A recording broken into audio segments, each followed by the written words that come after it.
আসসালামু আলাইকুম ওয়া রাহমাতুল্লাহি ওয়া বারাকাতুহু।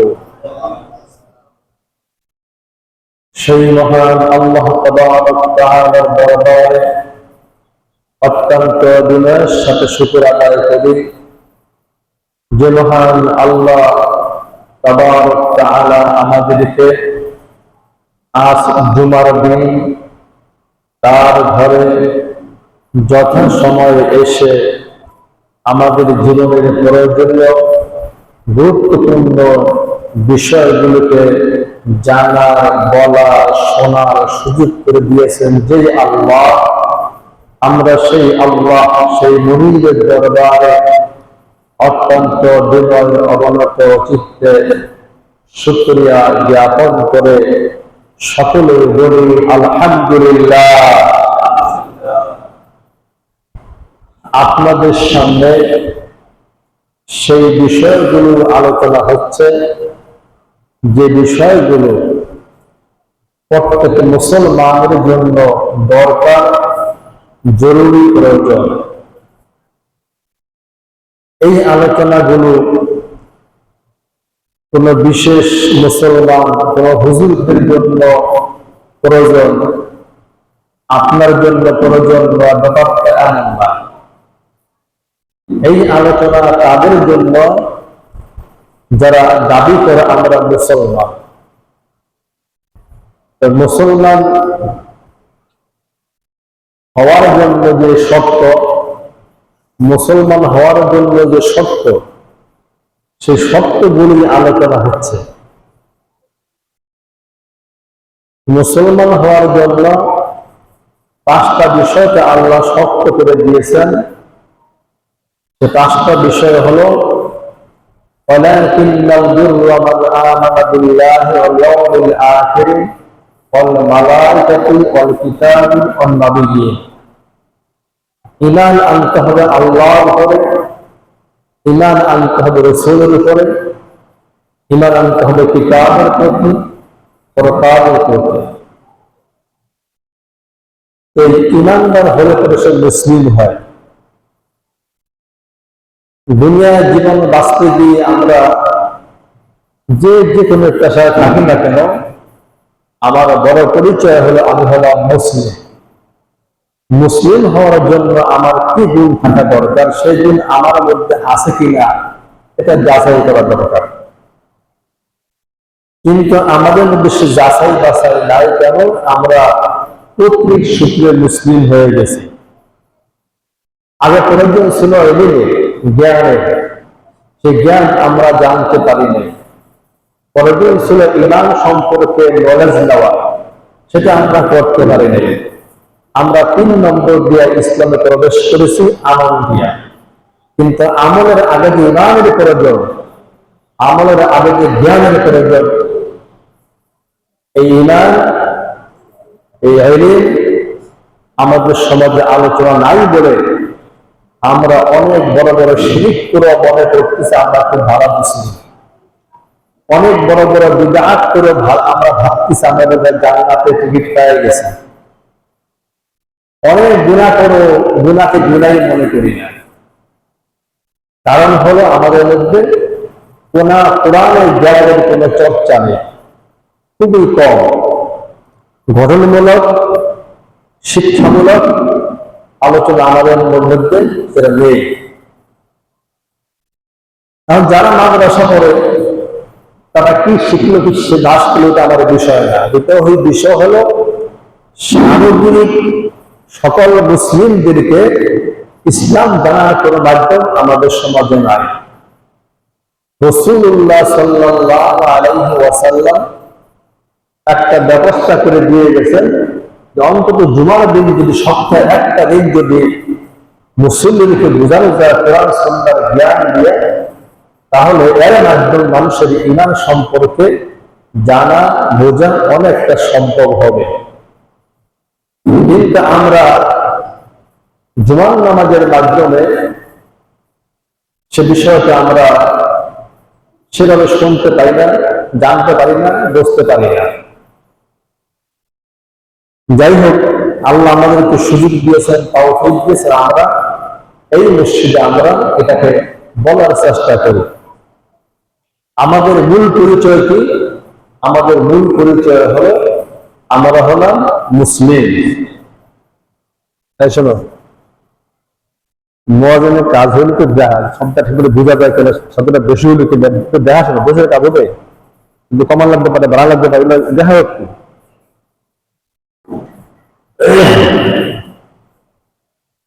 আমাদের মূল কাজ হলো, মূল পরিচয় হলো আমরা হলাম মুসলিম।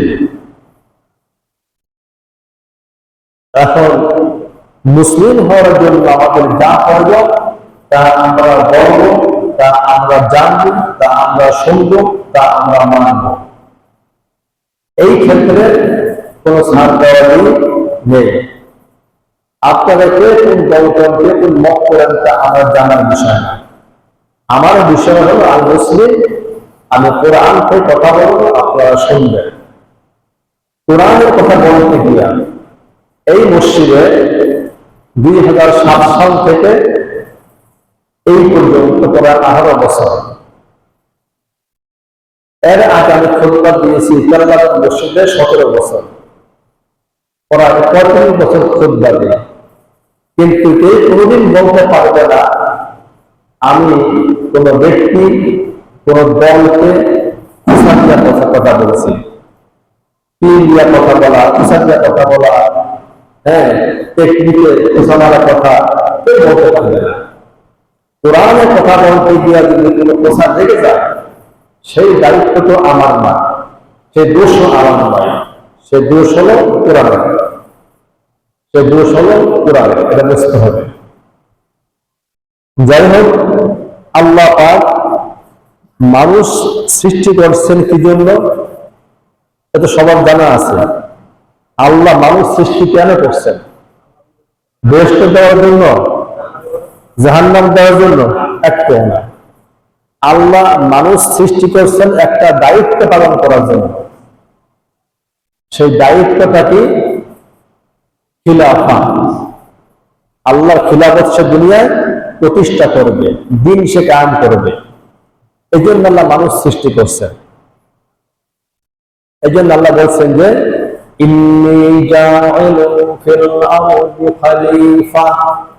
ফেরেশতাদের বললেন আমি দুনিয়ায় খলিফা পাঠাবো। তো বলেন যে মানুষ পাঠাবো, কি বলছে? আমি খলিফা পাঠাবো দুনিয়াতে। খলিফার কাজ কি? খলিফা আরবি শব্দ। খলিফার কাজ হলো মূল মালিকের দায়িত্ব পালন করা। এটা বাংলা অর্থ হলো প্রতিনিধি। খলিফার বাংলা অর্থ কি? প্রতিনিধি, রিপ্রেজেন্টেটিভ। মানুষরা কি? প্রতিনিধি, রিপ্রেজেন্টেটিভ। কার? আল্লাহ। এটা কেন বললো? যে আল্লাহ পাক আসমানের নিচে জমিনের উপরে যত সৃষ্টি জগৎ আছে, যত কিছু আছে, সব কিছুর মধ্যে আল্লাহ পাক নিজস্ব বিধানকে তিনি নিজে চালু করে দিয়েছেন। নিজস্ব বিধানকে নিজেই চালু করে দিয়েছেন, তাদের দায়িত্ব দেন নাই। একটা জায়গায় আল্লাহ নিজস্ব বিধানকে তিনি নিজে চালু করেন নাই, দায়িত্ব দিয়েছেন এক প্রকার প্রাণীকে। সেই প্রাণীর নাম কি? মানুষ। মানুষ, সে মানুষকে বলা হয়েছে সে মানুষ হলো শ্রেষ্ঠ জীব। কেন শ্রেষ্ঠ হলো? কেন ঘোষণা দিলাম? কোন সৃষ্টিকে আমি শ্রেষ্ঠ জীব বললাম না, মানুষকে কেন বললাম? মানুষকে আমি আমার খলিফা বানাইছি, আমার দায়িত্ব মানুষকে দিয়েছি বলে মানুষের মর্যাদা সকল সৃষ্টির উপরে শ্রেষ্ঠত্ব লাভ করেছে। কথা বোঝা যায় কি? আচ্ছা, এখন এই মানুষেরা দুনিয়াতে গিয়ে কি করবে? আমাদের খিলাফা, দিনকে প্রতিষ্ঠা করবে। কেন? মানুষ সৃষ্টির উদ্দেশ্য হলো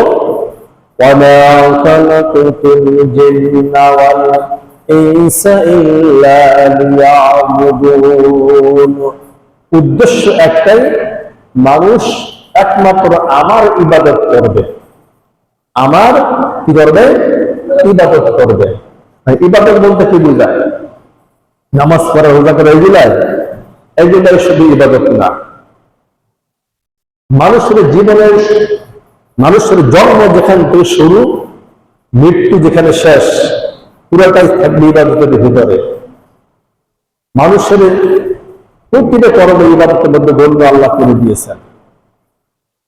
আমরা মনে করি ইবাদত বললেই মনে করি কি নামাজ রোজা ইবাদত।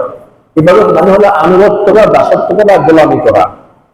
এই জন্য আল্লাহ পাক কিছু হুকুম দিয়েছেন কোরআনে, আর বেশিরভাগ নির্দেশগুলো আল্লাহ রাসূলের মাধ্যমে প্র্যাকটিক্যাল করে দেখিয়েছেন, ব্যাখ্যা নীতিটুকু দিয়েছি। এখন মানুষ হলো, মানুষের উপরে ইবাদত গুলোকে চাঁদা ভাগে দেওয়া হয়েছে। আল্লাহ বিধানগুলো কয় ভাগে দেওয়া হয়েছে? 4 ভাগে। কয় ভাগে? 4 ভাগে। কি কি? ফরজ, ওয়াজিব, সুন্নাত, নফল। কি কি বলেন দেখি? ফরজ, ওয়াজিব, সুন্নাত, নফল। সবচেয়ে এই 4টা বিধানের মধ্যে সবচেয়ে বড় কোনটা? তারপর একটা, তারপর একটা, তারপর একটা, নফল। এটা হলো বিধানের ক্লাসিফিকেশন, শ্রেণী বিন্যাস।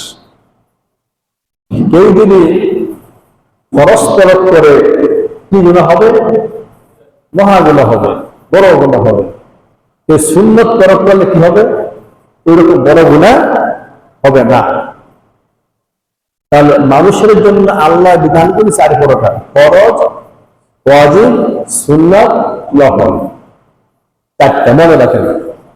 আবার মানুষের জীবনটা 4টা অংশে বিভক্ত। কটা অংশে? মানুষ একটা হলো সে হলো ব্যক্তিগত জীব, তার পার্সোনালিটি আছে, ব্যক্তিগত জীবন। 1 নম্বর তার কি? ব্যক্তিগত জীবন। 2 নম্বর তার হলো পারিবারিক জীবন। 3 নম্বর তার সামাজিক জীবন। 4 নম্বর কি হতে পারে? রাষ্ট্রীয় জীবন। মানুষ সামাজিক জীব। মানুষ অন্য প্রাণীর মতো অসামাজিক, মানুষ হচ্ছে সামাজিক জীব। সামাজিক জীব হওয়ার কারণে তার বিচরণটা 4টা অংশে: ব্যক্তি, পরিবার, সমাজ, রাষ্ট্র। 4টা অংশে। ইবাদত গুলা কয় ভাগে বিভক্ত ছিল? 4 ভাগে। মানুষের জীবনটা কয় ভাগে বিভক্ত? 4 ভাগে। 4টা ইবাদত 4 স্তরে রয়েছে। মানুষের জীবনটা 4টা স্তরে রয়েছে। ওই ইবাদত গুলো যদি আমলে নিয়ে আসেন, ব্যক্তিগত আমল একটা, পারিবারিক আমল একটা আছে, সামাজিক আমল একটা আছে, রাষ্ট্রীয় আমল একটা আছে। এদের ব্যাখ্যা করার সময় আবার এখন ইবাদত গুলো যেমন 4 ভাগে বিভক্ত, মানুষের জীবনটাও 4 ভাগে বিভক্ত। আমলের ক্ষেত্রে ব্যক্তিগত আমলও আছে, পারিবারিক আমলও কি আছে, সামাজিক আমলও আছে, রাষ্ট্রীয় আমলও আছে। ব্যক্তিগত আমল কি? আপনি যখন নামাজ পড়বেন, তাসবিহ পড়লেন, জিকির করলেন, কোরআন তেলাওয়াত করলেন, রোজা রাখলেন, না ব্যক্তিগত বিষয়, এখানে কেউ হাত দিবে না। কেউ জানবেন, আপনার বাড়ি যাবেন, যাইতেছেন না বলতেছেন সুবহানাল্লাহ সুবহানাল্লাহ, কখন যাইতেছেন? ব্যক্তিগত কি আমল, অনেক আমল ব্যক্তিগত। আবার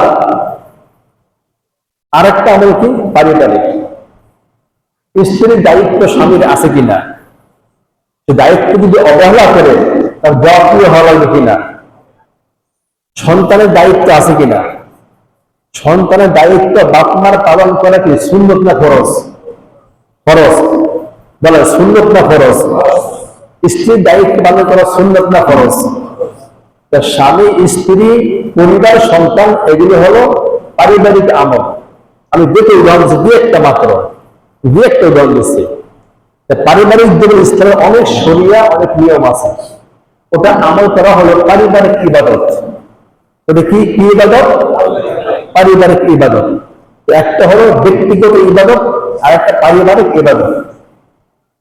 আচ্ছা, আবার ইসলাম বলছে কি তুমি যখন জমিনে কাজ করতে যাও, অন্যের আইন খেলে জমিনকে লম্বা করে দিও না, যে জমিনটা বাড়ায় দিও না। এটা কি ব্যক্তিগত, পারিবারিক না সামাজিক? সামাজিক।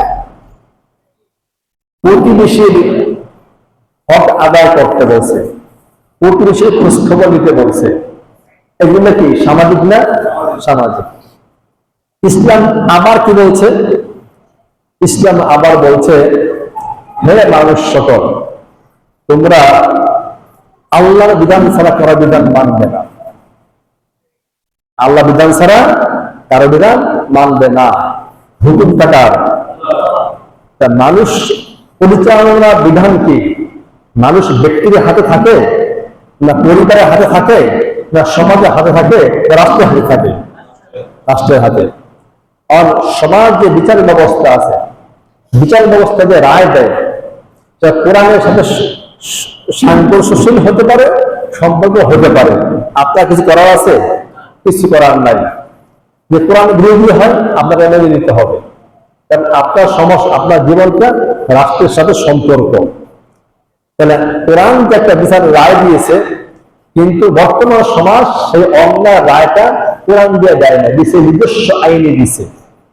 নিজস্ব আইনে দেওয়া থাকে, আপনি সেটা মানতে বাধ্য।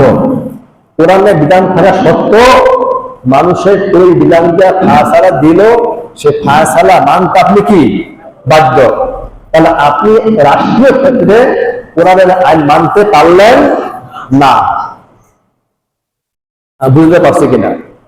কোরআন বলছে সুদ ভিত্তিক অর্থনৈতিক ব্যবস্থা হারাম, কিন্তু সমাজের প্রতিটা জায়গায় রাষ্ট্রীয় ভাবে অর্থনীতিটা সুদের উপর নির্ভরশীল। এখন এটা কোনো ব্যক্তির পক্ষে পরিবর্তন সম্ভব, এটা কোনো পরিবারের পক্ষে পরিবর্তন সম্ভব, এটা কোনো সমাজের পক্ষে পরিবর্তন সম্ভব, তার পক্ষে সম্ভব, রাষ্ট্রের পক্ষে সম্ভব। রাষ্ট্র যদি সুদ চালু করে আপনার সুদ মেনে নিতে হবে, কোনো উপায় নেই, যত দরকার সব না কেন, কোনো উপায় নাই। আপনি রাষ্ট্রীয় ক্ষেত্রে কোরআন সুন্নাহর আইন মানতে পারছেন না। ব্যক্তিগত আমল, পারিবারিক আমল, সামাজিক আমল, রাষ্ট্রীয় আমল। এটা কেন? আমি সামাজিক জীব, আমার ইবাদতটা 4 ভাগে বিভক্ত। কি কি? ফরজ, ওয়াজিব, সুন্নাহ, একটু বলেন। তাহলে আল্লাহ বিধানগুলো 4 ভাগে বিভক্ত, মানুষের জীবনটা 4 ভাগে বিভক্ত। এই 4 ভাগে আপনাকে আল্লাহকে মানতে হবে পরিপূর্ণভাবে। কেন মানবেন? আল্লাহ বলছেন, اليوم أكملت لكم دينكم وأتممت عليكم نعمتي ورضيت لكم الإسلام دينا। আমি যে তোমাদের আনুগত্য বিধান, জীবন বিধান দিয়েছি, এটা কমপ্লিট, পরিপূর্ণ। এটা সুতরাং পরিপূর্ণ যদি মানতে যাও, ইসলাম থাকতে হবে নৈতিক জীবনে, ইসলাম থাকতে হবে পারিবারিক জীবনে, ইসলাম থাকতে হবে সামাজিক জীবনে, ইসলাম থাকতে হবে রাষ্ট্রীয় জীবনে। তবে আপনি পবিত্র ইসলামকে মানতে পারবেন। এইরকম আল্লাহর উদ্দেশ্য কি? মানুষ সৃষ্টির উদ্দেশ্য কি? আল্লাহ একমাত্র, আল্লাহর ইবাদত করা। যতক্ষণ না আপনি আমি আমরা ইসলামকে রাষ্ট্রীয়ভাবে প্রতিষ্ঠা করতে পারবো না, ততক্ষণ আমরা আল্লাহর পরিপূর্ণ ইবাদত করতে পারবো না। যুক্তিসঙ্গত কথা, বাস্তব কথা, এটা লজিক্যাল কথা, যৌক্তিক কথা, ধর্মসত্য কথা। এজন্য আল্লাহ পাক নবীদেরকে কিছু বৈশিষ্ট্য দিয়ে পাঠিয়েছেন দুনিয়াতে। আজকে কিন্তু ধারাবাহিক আলোচনা, আজকে নবীর প্রতি ঈমান আজকে শেষ করব, আজকে ফাইনাল করব। কত পর্ব হয়েছে এটা আমি বলতে পারবো না। আল্লাহ পাক রসুলকে প্রেরণ করেছেন, কি রসুল কি রসুল হয়েছেন নির্বাচন করে, ভোট করে, দরখাস্ত করে তদবিতে রসুল হয়েছেন, না আল্লাহ রসুল করছেন? আল্লাহ কি বলছেন? قل يا أيها الناس ইন্নী রাসূলুল্লাহি ইলাইকুম জামিআ। হে নবী, আপনি বলে দেন, ইয়া আইয়ুহান নাস, হে মানব জাতি, ইন্নী রাসূলুল্লাহি ইলাইকুম জামিআ, আমি ওই আল্লাহর পক্ষ থেকে তোমাদের যে রাসূল, আমাকে আল্লাহ রাসূল করে দুনিয়ার জন্য মনোনীত স্বয়ং আল্লাহ নিজে করেছেন। কে করেছেন? নিজে করেছেন। এরপর রাসূল কি বললেন? রাসূল বললেন আল্লাহর পক্ষ থেকে, তা আল্লাহ বললেন, ওয়ামা আরসালনাকা ইল্লা রাহমাতাল লিল আলামিন। হে রাসূল, আপনি পুরা দুনিয়ার জন্য রহমত। পুরা দুনিয়ার জন্য কি রহমত? রহমত মানে কি? দয়া মায়া এগুলা না। আজকে শুনবেন, সারা জীবন মনে রাখবেন। প্রতিটি জুমে আপনারা নতুন নতুন কথা শুনতে পান আল্লাহর রহমতে। প্রতি জুমে আপনারা কিছু না কিছু এলেম এখান থেকে নিয়ে যেতে পারেন, যে আপনি আন্তরিক হন। সারা জীবন শুনলাম রহমতের নবী, রহমতুল নবী, এই সস্তা স্লোগান খালি মুখস্থই করলাম, বুঝলাম না এটা কি। আল্লাহ বলেছেন, হে নবী, আপনি সারা দুনিয়ার জন্য রহমত। রহমত আপনি কিভাবে বুঝবেন না? এখন এটা বহু বিরাট আপনারা বলা হয়েছে। সমস্যা দূর করে দেয় যে শক্তি, সেই শক্তির নাম কি? সমস্যা দূর করে দেয় যে শক্তি, সেই শক্তির নাম কি? কিভাবে বুঝবেন? আপনার জ্বর হয়েছে, আপনি ঋণগ্রস্ত, আপনার পাতলা পায়খানা হয়েছে। এখন যে জিজ্ঞাসা করি তিন ব্যক্তিকে একই দিনে তিন জায়গায় জিজ্ঞাসা করি, ভাই কেমন আছেন? উনি জবাব দিয়ে, ভাই কঠিন সমস্যা। বলে কি সমস্যা? তাহলে আমার খুব জ্বর। তো এই ব্যক্তির সমস্যা কি? জ্বর। কি সমস্যা? জ্বর। কথা জবাব দিবেন। আরেক ব্যক্তি বললাম, ভাই কেমন আছেন? উনি বলল খুব সমস্যা। কি সমস্যা? ঋণে জর্জরিত। ওনার সমস্যা কি? ঋণ। আরেক ব্যক্তি জিজ্ঞাসা করলাম কেমন আছেন? উনি বললেন না, কঠিন সমস্যা। বলে কি সমস্যা? বলে পাতলা পায়খানা, ডায়রিয়া। তার সমস্যা কি? পাতলা পায়খানা। ব্যক্তি তিনজন, সমস্যা কয় প্রকার? তিন প্রকার। এক মাস পর দেখা হলো তিন ব্যক্তির সাথে তিন জায়গায়। এটা জিজ্ঞাসা করলাম, ভাই আপনি এখন কেমন আছেন? উনি বলল আল্লাহ রহমত, জ্বর ভালো হয়ে গেছে। দ্বিতীয় ব্যক্তি বলল আল্লাহ রহমত, ঋণ শোধ হয়ে গেছে। তৃতীয় ব্যক্তি বলল আল্লাহ রহমত, পেট ভালো হয়ে গেছে। ব্যক্তি তিনজন, সমস্যা তিনটা। সমাধান হওয়ার পরে তিন ব্যক্তি সমস্যাকে বোঝানোর জন্য, সমস্যার সমাধানকে বোঝানোর জন্য একটা শব্দ ব্যবহার করেছে। সেই শব্দটা কি? রহমত। তাহলে সমস্যা দূর করে দেয় যে শক্তি, সেই শক্তির নাম হলো রহমত। নবী করিম সাল্লাল্লাহু আলাইহি ওয়াসাল্লাম যেই সমাজে আগমন করেছেন, সেই সমস্যায় কি, সেই সমাজ, সেই রাষ্ট্র কি সমস্যাগ্রস্ত ছিল না শান্তিপূর্ণ ছিল? সমস্যাগ্রস্ত একদিক থেকে ছিল না। তাদের সামাজিক, নৈতিক, চারিত্রিক, পারিবারিক, মানে যত রকম সমস্যা, চরিত্রবোধ ছিল না, নারী অধিকার ছিল না, মানুষ সম্মান ছিল না, মানুষকে দড়ি বেঁধে গরুর মতো হাতে দিকে পেতে নিয়ে যেত। সমাজের অবক্ষয় বলতে যা বোঝানো হয়, সকল সমস্যার পরিপূর্ণ জন্ম লাভ করেছে এই মক্কার বুকে। কোন সমস্যার বাদ নেই। যত সমস্যা সব সৃষ্টি হয়েছে এই শত সহস্র সমস্যার মাঝে আল্লাহ পাক রসুলকে নিয়োগ করলেন, মুহাম্মদকে নিয়োগ করলেন রসুল হিসাবে সাল্লাল্লাহু আলাইহি ওয়াসাল্লাম। নিয়োগ করে দুনিয়াবাসীকে শুনে রাখেন, হে দুনিয়াবাসী শুনে রাখো। কি শুনে রাখবো? ওয়ামা আরসালনাকা ইল্লা রাহমাতাল লিল আলামিন। হে মানব জাতি শুনে রাখো, যত সমস্যা তোমাদের মানুষের মধ্যে সৃষ্টি হয়েছে, সমাজের মধ্যে হয়েছে, পরিবারের মধ্যে হয়েছে, রাষ্ট্রের মধ্যে হয়েছে, সকল সমস্যার সমাধান কল্পে আমি প্রেরণ করেছি মুহাম্মদ রাসূলুল্লাহ সাল্লাল্লাহু আলাইহি ওয়াসাল্লাম। কথাটা কে বললেন?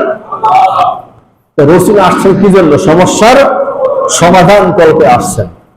আর উনি এই সমস্যা সমাধানের জন্য, সমস্যার সমাধানের জন্য তিনি আপ্রাণ চেষ্টা করেছিলেন। নবী হওয়ার আগে কত বছর জানেন? 23 বছর। কত বছর করছিলেন?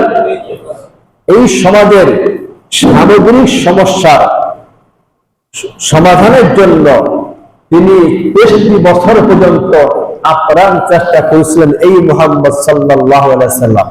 তখন তার বয়স ছিল 17 বছর। কত বছর ছিল? 17 বছরের বয়সে তিনি চিন্তা করলেন, এটা তো সমাজ হলো, মানুষের সমাজ হলো, মানুষের নৈতিক, চারিত্রিক, পারিবারিক, সামাজিক, রাষ্ট্রিক সামগ্রিক পরিবর্তন হওয়া দরকার। এই চিন্তা তারা মাথায় আসলো, রসুলের মাথায়। তখন নবী হন নাই। কয় বছরের বয়সে মাথা চিন্তা আসলো? 17 বছর বয়সে। তখন তিনি একটি সংগঠন কায়েম করলেন, তার নাম কি? হিলফুল ফুজুল। তিনি এই সংগঠনের মাধ্যমে তিনি 17 বছরের বয়স থেকে শুরু করলেন। তিনি চেষ্টা চালালেন, পরিশ্রম করলেন 40 বছর পর্যন্ত। কয় বছর? 17 থেকে 40 বছর। কয় বছর হয়? 23 বছর হয়। তিনি এই 23 বছর তার মস্তিষ্ক প্রসূত জ্ঞান দিয়ে, বুদ্ধি দিয়া, বিচক্ষণতা দিয়া, প্রাজ্ঞতা দিয়া, অভিজ্ঞতা দিয়া, যত রকম আছে সকল রকম প্রচেষ্টা চালাইছেন। ওই মক্কার বুকে সমাজের আমূল পরিবর্তনের জন্য সফল হয়েছিলেন? বিন্দু পরিমাণ সফল হন নাই। তিনি কিন্তু নবী হবেন, এখন নবী হন নাই। এখন তিনি কি? এখন ব্যক্তি মুহাম্মদ সাল্লাল্লাহু আলাইহি। এখন কি ব্যক্তি মুহাম্মদ, এখন ব্যক্তি মুহাম্মদ, নবী হন নাই। নবী হওয়ার আগে তিনি 17 থেকে 40 পর্যন্ত তিনি 23 বছর সমাজের ইয়াং জেনারেশনকে নিয়ে মস্তিষ্কের সমস্ত বুদ্ধি জ্ঞান প্রয়োগ করে আপ্রাণ চেষ্টা করে তিনি ব্যর্থ হয়েছেন। ব্যর্থ হওয়ার কারণে তিনি গভীর চিন্তায় মনোনিবেশ করলেন। এখন কি করা যায়? 23 বছর কাজ করলাম, কিছুই হলো না। এখন বড় ধরনের চিন্তা করতে হবে, বড় গবেষণা করতে হবে। বড় চিন্তা, বড় গবেষণা, বড় মেধা নিয়ে তিনি চিন্তা ভাবনা করবেন। এই চিন্তার জন্য গবেষণার যে একটা নীরব জায়গার প্রয়োজন। এই নীরব জায়গায় চলে গেলেন, যে মানুষের চিলাচিলি থাকবে না, মানুষের দুর্যোগ থাকবে না, কোনো শব্দ থাকবে না, নীরব নিস্তব্ধ পরিবেশ থাকবে, এমন একটা জায়গা প্রয়োজন। যদি সেই জায়গায় চলে গেলেন, সেই জায়গার নাম কি? হেরা গুহা। কত উপরে? ওরা 2500 ফুট উপরে চলে গেলেন। ওখানে গেলেন কি জন্য? নামাজ পড়ার জন্য গেছেন? রোজা রাখার জন্য গেছেন? সমাজের পর দায়ভার তার মাথার উপরে। 23 বছর তিনি পরিশ্রম করেন, ব্যর্থ হলেন। এখন কি করা যায়?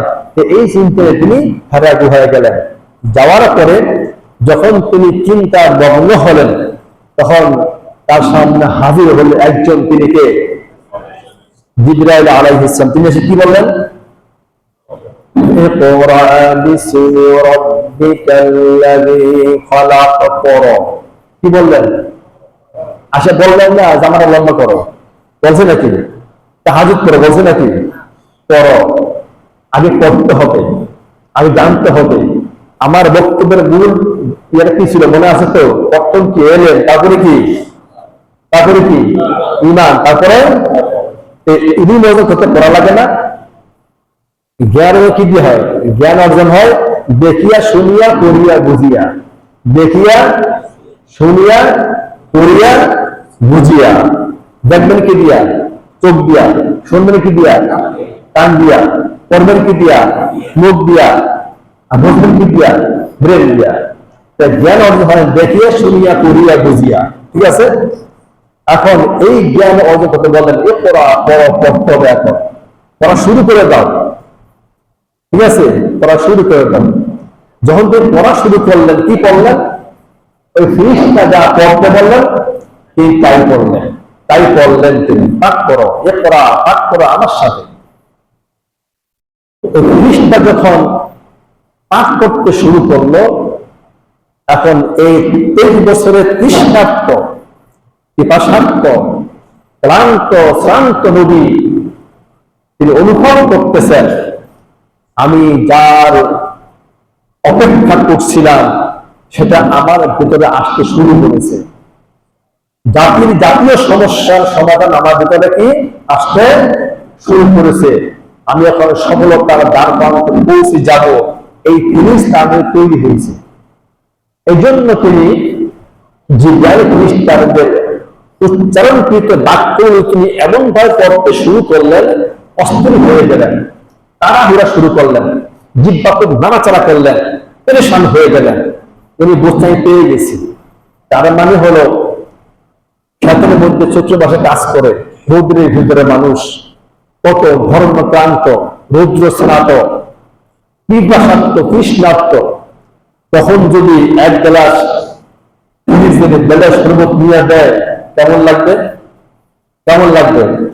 মন চারে গ্লাস শুদ্ধ খাওয়া গেল, ঠিক কিনা?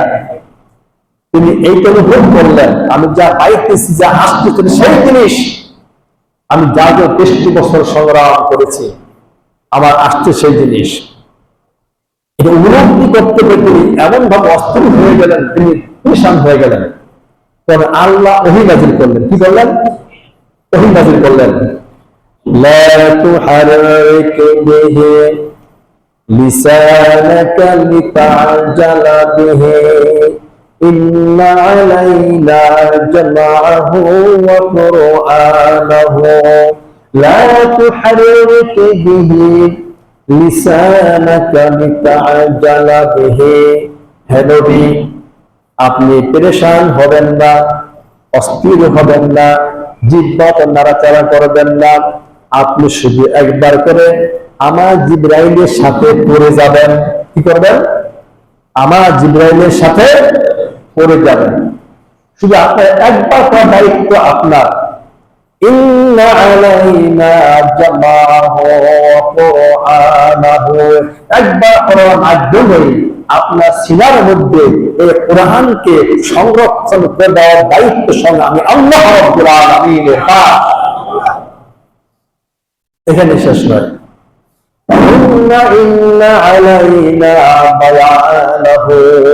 এরপরে ওই কোরআন সংরক্ষণ তো সিনার মধ্যে হবে, কিন্তু এরপরে এর ব্যাখ্যা, এর বিশ্লেষণ, এর আমল কিভাবে করবেন তা আমি আল্লাহ পরে জানাই দিয়ে বলি সুবহানাল্লাহ।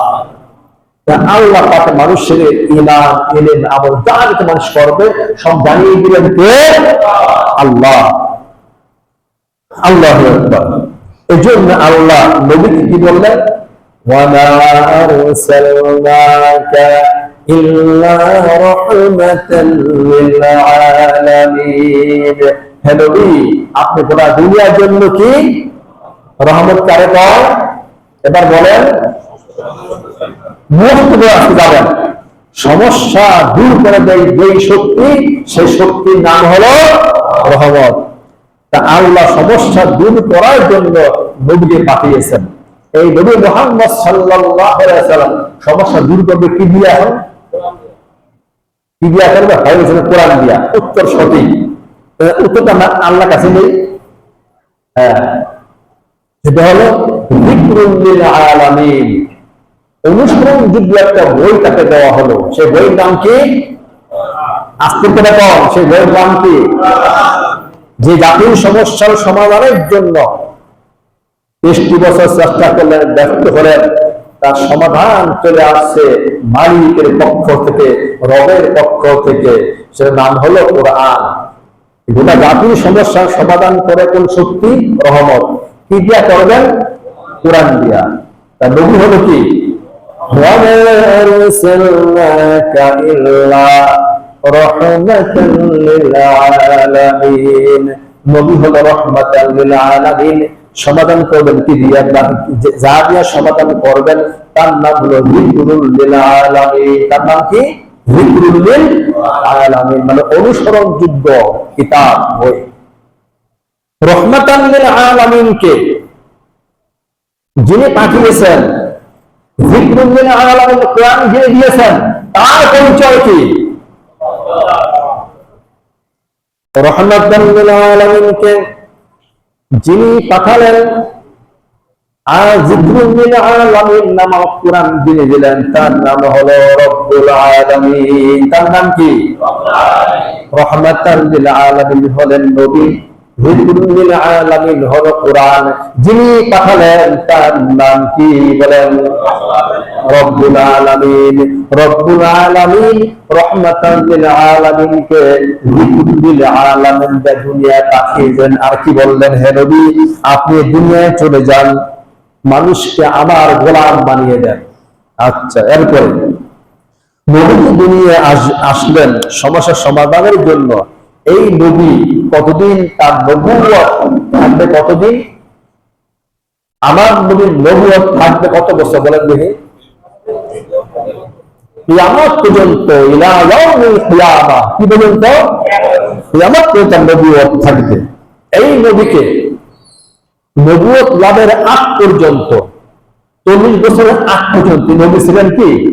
তিনি ছিলেন ব্যক্তি মুহাম্মদ সাল্লাল্লাহু আলাইহি ওয়াসাল্লাম। কিন্তু এই 40 বছর তাকে অদৃশ্যভাবে কন্ট্রোল করেছেন স্বয়ং আল্লাহ। ওহী ছাড়া কন্ট্রোল করেছেন কে? আল্লাহ। এই 40 বছরের মধ্যে জাতির লোকেরা নবুয়ত লাভের আগে জাতির লোকেরা উপাধি দিয়েছিল কি? আল আমিন, আস-সাদিক, সত্যবাদী, আমানতদার, কত কি বলেছে, বলছে না? এদিকে হাউসে বলছে, ভালোবাসে বলছে, তার চরিত্র দেখে বলছে, তখন নবী না। ঠিক আছে? আর নবুয়তের পর এটা আল্লাহ কর্তৃক নিয়ন্ত্রিত, ঠিক না? নিয়ন্ত্রিত। এই যে আল্লাহ বললেন, ওয়া ইন্নাকা লাআলা খুলুকিন আযীম। হে নবী, আপনি এমন একজন ব্যক্তিত্ব সম্পন্ন, আকাশের জমিনের উপরে আপনার মতো পবিত্রতম চরিত্র সুপ্রতিষ্ঠিত আপনি ছিলেন, আপনার আছেন, থাকতেন। নবীর চরিত্রের সার্টিফিকেটকে দিলেন আল্লাহ, দিলেন। এত বড় কাজে আঞ্জাম দিবে, তার চরিত্র থাকবে, তা তো হতে পারে না। এবার নবীকে আল্লাহ বললেন, দুনিয়াবাসীকে বললেন, কি বললেন? সিরাজাম মুনীরা, আপনি হলেন উজ্জ্বল প্রদীপ। আল্লাহ বলতে পারতো আপনি হলেন উজ্জ্বল সূর্য, আপনি হলেন উজ্জ্বল চন্দ্র, বলতে পারতেন না? সূর্যের আরবি কি? শামসুন। চাঁদের আরবি কি? কমরুন। আল্লাহ নবীকে শামসুন বললেন না, কারণ নবী যেমন বিশাল, তা সূর্যের সাথে তুলনা করলে মানাইতো না, তা আল্লাহ করলেন না। আল্লাহ তুলনা দিয়েছে কার সাথে? ল্যাম্পের সাথে, মোমবাতির সাথে তুলনা দিয়েছে। কেন? সিরাজাম মুনীরা। এই জন্য দিলেন যে একটা ল্যাম্প থেকে, একটা মোমবাতি থেকে যদি 1,00,000 মোমবাতি জ্বালানো হয়, প্রথম মোমবাতিতে আগুন কি কমবে? একটা মোমবাতি থেকে 1,00,000 মোমবাতির জন্ম দেওয়া সম্ভব কিনা? একটা ল্যাম্প থেকে 1,00,000 ল্যাম্পের জন্ম দেওয়া সম্ভব কিনা? কিন্তু একটা সূর্য থেকে আরেকটা সূর্যের জন্ম দেওয়া সম্ভব না। এই জন্য আল্লাহ নবীকে বলে, আপনি হলেন সিরাজাম মুনীরা, উজ্জ্বল প্রদীপ। আপনার থেকে গোটা দুনিয়া আদর্শ গ্রহণ করে আলোকিত হবে বলে সুবহানাল্লাহ। সেই নবীর প্রকৃত আদর্শ আমরা ভিক্ষায় রূপান্তরিত করে ফেলেছি। আমার নবীর মধ্যে শ্রেষ্ঠ আদর্শ, মডেল, ব্যক্তি জীবনের জন্য, পারিবারিক জীবনের, সামাজিক, রাষ্ট্রীয় সকল জায়গার জন্য আমার নবীর কোনো বিকল্প আছে? বিকল্প আছে না? বললেন তো না। কিন্তু সেই নবীকে আমরা বেহেশতে যাওয়ার জন্য নামাজের মাধ্যমে স্মরণ করি, সেই নবীকে আমরা জান্নাতে যাওয়ার জন্য রোজা রাখি, সেই নবীর সুন্নত মোতাবেক আমরা হজ করি জাহান্নাম থেকে বাঁচার জন্য। কিন্তু সেই নবীকে আমরা জাতীয় সমস্যার সমাধানের জন্য, অর্থনীতি সমৃদ্ধি আনয়নের জন্য, জাতির উন্নয়নের জন্য, সমাজ শান্তি প্রতিষ্ঠার জন্য সেই নবীকে রাষ্ট্রীয়ভাবে আমরা গ্রহণ করতে পেরেছি? পারি নাই। সুতরাং আমাদের রব্বানা আতিনা ফিদ দুনিয়া হাসানা, দুনিয়া কল্যাণ দাও, পরকালে কল্যাণ দাও, দুনিয়া কল্যাণ কখনো হবে? হবে না। আমরা কর্মে হাত দিই না, ধান বলি না, আবাদ করি না, দোয়া করি আল্লাহ 500 মণ ধান বেলা দিবে, দিবে না। আমরা নবীর, আমি তো নামাজকে পছন্দ করেছি, আমি রোজা খুব ভালো লাগে, নবীর দিন প্রতিষ্ঠা, নবীর সমাজকে ভালো লাগে না, ওটা বললে কারো কারো গা জ্বালা শুরু হয়ে যায়। কিসের মুসলমান? ইমান তোমার সেটাই হবে, আমি আল্লাহকে সর্ব জায়গায় মানবো, সর্ব জায়গায় আল্লাহকে মানবো। আমি আল্লাহ আমাকে তাই হুকুম দিয়েছেন, কোন অংশে মানবা, কোন অংশে মানবা না, তোমার দুঃখ করার কিছুই নেই। আল্লাহ বলছেন أفتؤمنون ببعض الكتاب وتكفرون ببعض فما جزاء من يفعل ذلك منكم إلا خزي في الحياة الدنيا ويوم القيامة يردون إلى أشد العذاب। যারা আমার কোরআনে কিছু অংশ মানে, কিছু অংশ মানে না, কিছু অংশ মানতে মজা লাগে, বেশি বেশি মনে হয়, আর কিছু অংশ মানতে আপত্তি যারা করে, ওই জাতির কপালে শান্তি আসবে না। তাদের দুনিয়ার জীবনে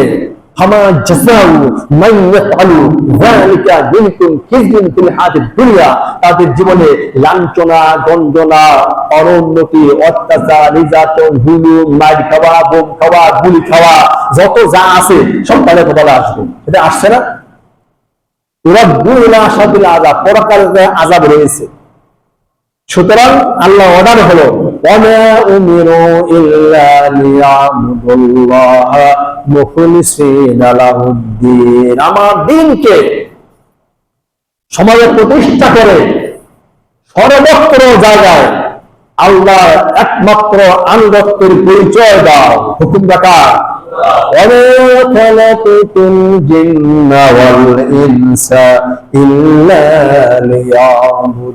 একমাত্র আমার আনুগত্য করতে হবে, আল্লাহর আনুগত্য পরিপূর্ণরূপে করতে আল্লাহ হুকুম করেছেন মুখলিসিনা লাহুদ্দিন, পরিপূর্ণ আনুগত্য করতে। পরিপূর্ণ আনুগত্য করতে গেলে এটাই তো স্বাভাবিক, আল্লাহর আনুগত্যের বিধানকে সর্বত্র প্রতিষ্ঠা করলে পরেই সর্বত্র আনুগত্য করা সম্ভব, ঠিক কিনা? আল্লাহর আনুগত্য যতটুকু জায়গায় প্রতিষ্ঠিত হবে ততটুকু জায়গায় পারবেন। আমি সব জায়গায় প্রতিষ্ঠিত হয়, আপনি সব জায়গায় আল্লাহ আনুগত্যের গোলাম ধরে গৌরবের সাথে পরিচয় দেওয়া আপনাদের সম্ভব, ঠিক কিনা? সুতরাং আল্লাহ আনুগত্য পরিচয় দেওয়ার জন্য দিনকে আমরা আল্লাহ বলছেন। এবার বলছেন ব্যাপার আল্লাহ, আর এগুলা বাদ দিই। সর্বশেষ আল্লাহ বলেছেন, শোনো, لقد كان لكم في رسول الله أسوة حسنة। নবী হলো গোটা দুনিয়ার জন্য মডেল। হুকুম ডাকা গোটা দুনিয়ার তিনি আদর্শ মডেল, তার কাছে নাও। দুনিয়ার আদর্শ মডেল অনুকরণ যোগ্য ব্যক্তি তারা কাগজ ঠিক করে যান নাই। আল্লাহ আনুগত্যের জন্য, অনুসরণের জন্য অনুকরণযোগ্য ব্যক্তিত্ব ঠিক করেছেন একজনকে। তার নাম কি? তার নাম কি? মুহাম্মদ রাসূলুল্লাহ সাল্লাল্লাহু আলাইহি ওয়াসাল্লাম। আমরা আনুগত্যের প্রতি ইমাম সাহেব না, আপনার আনুগত্যের প্রতি পীর সাহেব না, আপনার আনুগত্যের প্রতি অমুক মুরব্বী না, আনুগত্যের প্রতি অমুক মুফতি সাহেব না, আনুগত্যের প্রতি একমাত্র মুহাম্মদ রাসূলুল্লাহ সাল্লাল্লাহু আলাইহি ওয়াসাল্লাম। তার আনুগত্য যদি আপনি করেন ধর্মীয় অঙ্গনে, নামাজে, রোজায়, সমাজে, রাষ্ট্রে, সর্বত্র, তাহলে আল্লাহর ওয়াদা আতিউল্লাহ ওয়া আতিউর রাসূল লাআল্লাকুম তুরহামুন। ধর্মীয় অঙ্গনে যা যা করবা তার সওয়াব দেওয়া হবে, কল্যাণ দেওয়া হবে, তুরহামুন দেওয়া হবে। আর সমাজের অঙ্গনে যা করবা তার বিনিময়ে ফলাফল দেওয়া, কল্যাণ দেওয়া হবে। যে আনুগত্যের বাইরে থাকো, অন্য পন্থায় চেষ্টা করো, সে পন্থা সফলতার শীর্ষে পৌঁছবে না।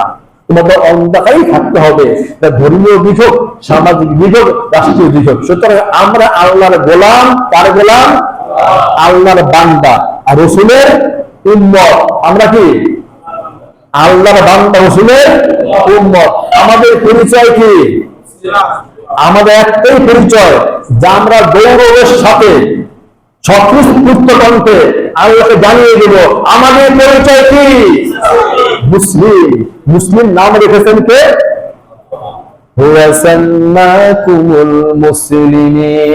তোমাদের নাম তো মুসলিম, তা আমি আল্লাহ রেখেছি।